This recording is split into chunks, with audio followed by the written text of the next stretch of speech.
Salah satu lagu yang cukup sering dinyanyikan di dalam kebaktian penghiburan adalah Di Jalanku Ku Diiring. Salah satu baitnya memiliki lirik demikian. Di jalanku ku diiring oleh Yesus Tuhanku. Apakah yang kurang lagi jika Dia panduku?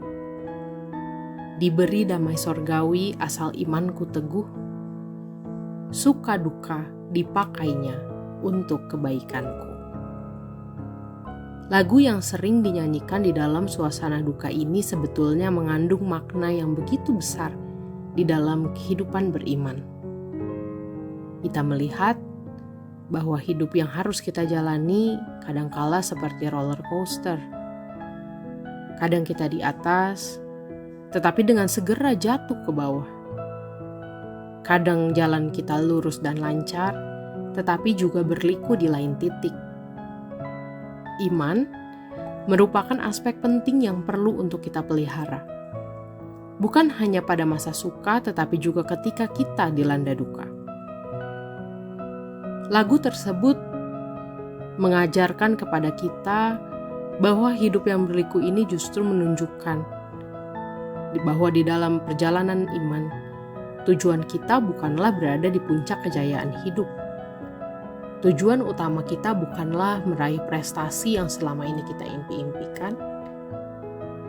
Tujuan hidup beriman kita bukanlah memiliki materi seperti apa yang kita bayangkan. Tetapi tujuan utama hidup beriman kita adalah untuk senantiasa mengenal Tuhan dan merasakan kasih-Nya yang telah disediakan, bahkan di titik terendah kita. Itulah mengapa orang yang beriman, ketika ia memiliki berkat yang melimpah, ia selalu ingat untuk berbagi kepada mereka yang membutuhkan. Dan ketika mereka berada di titik terendah, mereka tidak menjauhkan dirinya dari kasih yang Tuhan sediakan. Roma 8 ayat 28 dikatakan, kita tahu sekarang bahwa Allah turut bekerja dalam segala sesuatu untuk mendatangkan kebaikan bagi mereka yang mengasihi Dia, yaitu bagi mereka yang terpanggil sesuai dengan rencana Allah. Segala sesuatu yang disebutkan dalam Roma 8 ayat 28 mengingatkan kepada kita bahwa bukan hanya pengalaman istimewa yang membawa kita ke puncak hidup yang merupakan kebaikan Tuhan. Tetapi melalui setiap jatuh dan bangun hidup kita menyadari bahwa Tuhan sedang membentuk kita. Barangkali memang bukan dengan tujuan kesuksesan hidup, tetapi Ia sedang membentuk kita agar kita semakin kenal bahwa Tuhan adalah pandu bagi hidup kita. Kita semakin kenal apa yang menjadi kehendak Tuhan dalam kehidupan kita. Mungkin Tuhan ingin kita tidak terlalu sombong dan sedang mengajarkan kita untuk menjadi orang yang rendah hati.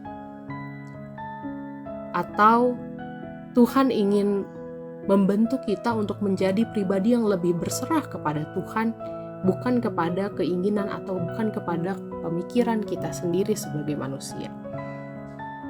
Atau mungkin juga Ia sedang membentuk kita agar kita bisa melihat bagaimana pertolongan Tuhan dan kita bisa semakin kuat ketika kita harus menghadapi berbagai persoalan di masa yang akan datang. Atau barangkali Tuhan pun sedang mempersiapkan kita untuk fase-fase lain di dalam kehidupan kita yang akan kita hadapi. Tuhan membentuk hidup kita untuk bertumbuh di dalam iman. Sehingga ketika badai datang kembali di masa depan, kita tahu bahwa kita menghadapinya bersama-sama dengan Tuhan. Kita menjadi pribadi yang lebih kuat karena kita tahu kita tidak sendirian. Kita menjadi pribadi yang lebih percaya ketika kita harus menanti apa yang Tuhan hendak sediakan. Kita menjadi pribadi yang lebih berpengharapan ketika kita belum melihat apa yang sedang Tuhan kerjakan di dalam hidup kita. Demikianlah bertumbuh di dalam iman. Setiap suka dan duka dapat kita terima dan kita maknai sebagai bagian dari kebaikan Tuhan yang sedang Tuhan rangkai di dalam kehidupan kita. Selamat bertumbuh di dalam iman. Tuhan Yesus memberkati kita.